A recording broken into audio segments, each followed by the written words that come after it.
Don't ride here. Ride here. Explore new horizons with Moto Freight. Proud sponsors of Under the Visor. My name's Graham Field and I've been given the honour of being the first ever person to have an Under the Visor update. This is my second Under the Visor interview.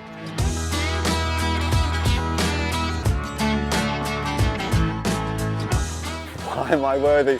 Well, I've been a huge fan of Venture Bike TV since the early days. I've watched you grow, I've watched your hits and your viewers grow. I've shared your posts and I think I deserve it. And here I am, deservedly taking my recognition.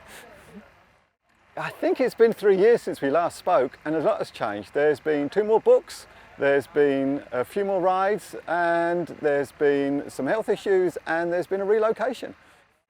Well, turns out I had a broken back. I had a broken back for a year and a half. I didn't know it. And when we did our wheelie school, I had a broken back. When I did my Iron Butt Challenge, I had a broken back. And this year, one of my goals for 2017 was to try and get rid of this pain. I had continuing contradicting diagnoses, and I finally got a MRI, and the surgeon said, well, you've got discus hernia, yeah, I know that. You've got 17mm displacement, yeah, I know that. You've got a slip disc, yeah, I know that. And you've got fractures. Did you say I got fractures? Yeah, your back is broken, and if you don't do something about it, soon you won't be able to walk. So he said, you need to consider an operation. I said, okay. He said, when will you know? I said, I know, we'll do the operation. This was on the Friday. He said, well, it's not urgent, we'll do it Wednesday. So I went in for tests on Wednesday. On Thursday, I had a 7-hour operation and got 6 screws and 2 rods in my back. I'm totally fixed, the sciatic pain is gone, the posture is good, there's no pain at all. I can do all the things that I used to do without the pain and the complaining. Yeah, Eureka book, which was the trip to Iraq and on to Azerbaijan, came out. And also there's a new book called Different Natures, which are 3 different trips that all started in Colorado. One around Western States in 2001, another one up to Alaska in 2007, and a third one down to the southern tip of Mexico in 2012. 3 different trips, sort of learning experiences, filling in the gaps and answering some questions that arose in the first 2 books. And also those books have now just started to get published in the States. So In Search of Greener Grass is now available in the US, Eureka is about to be, and we are now more sensibly spelling it with an E, because I thought it was so clever, my play on words of spelling Eureka with a U, because it was a U-turn, but in actual fact, if anybody put it in a Google search, they never found it, so we're now spelling it right. I have, yes. Now she's a little older. I'm prepared to acknowledge her existence. I don't think my private life had anything to do with adventure motorcycle riding. And so Madeline's come over to England for the very first time, and I won't say I wasn't nervous about it, but it's going pretty well. And if she's not enjoying it, she's really faking it well. The gnashing teeth and criminal tongues conspire against the odds, but they haven't seen the best of us yet. If you love me, let me go. Right. Absolutely, and a little deaf. Welcome.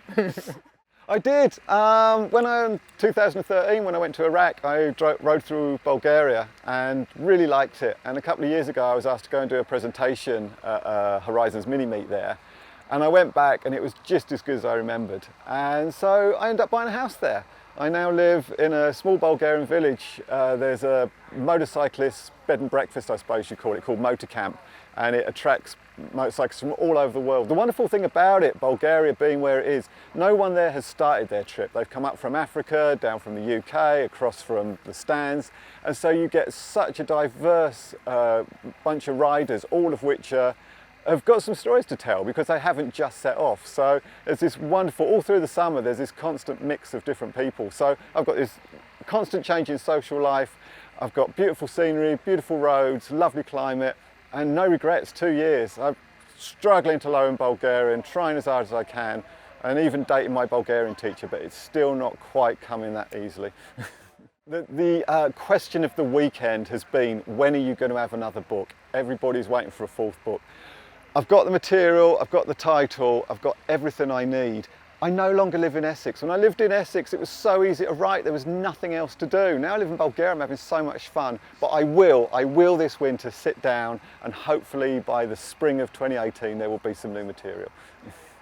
The problem with this contentment is that I'm not as driven to do journeys as I used to. I was always the one on the motorcycle with my pack panniers, leaving a homestay, waving off the people who had housed me and looking at this enviable look in their eyes as I went off to my next adventure. Now I'm the one who's doing the waving to the people who are leaving on their bikes, and to be honest, I'm quite content with that. Turning around and thinking, right, what am I going to cook for dinner? It's a great existence. Saying that, there are always plans, but after what happened with the Eureka trip where it all went pear-shaped, I'm now a little bit superstitious about saying what I'm going to do in case it goes wrong. So yes, there's always plans and there will be another trip. Don't ride here. Ride here. Explore new horizons with Moto Freight. Proud sponsors of Under the Visor.